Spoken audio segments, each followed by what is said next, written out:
Good day mga kabarangay, mga kabalay. Ngayon naman ay ipapakita ko sa inyo yung mga houses in the middle of the farm.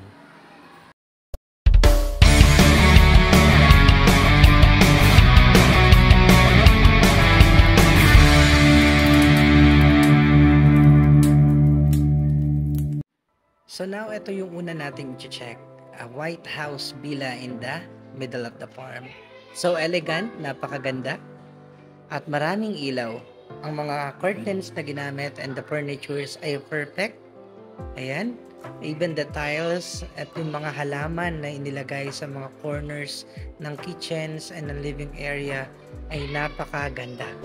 At sino ba naman ang hindi mamamangha sa ganda ng ganitong view? At ito naman yung pangalawa, no? Nasa middle talaga ng farm. Ayan, napakaganda. Bungalow house lang siya, pero talagang preskong-presko tingnan. So, ayan yung sa may bintana.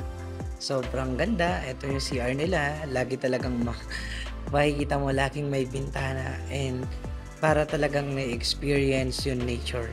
Even sa kwarto, sa kusina, sa living area, kitang-kita mo na sobrang ganda dito sa may lugar na napili nila. Sobrang ganda nito. Wala na akong masabi. Puno ng bintana. And I know and believe na sobrang lamig dito.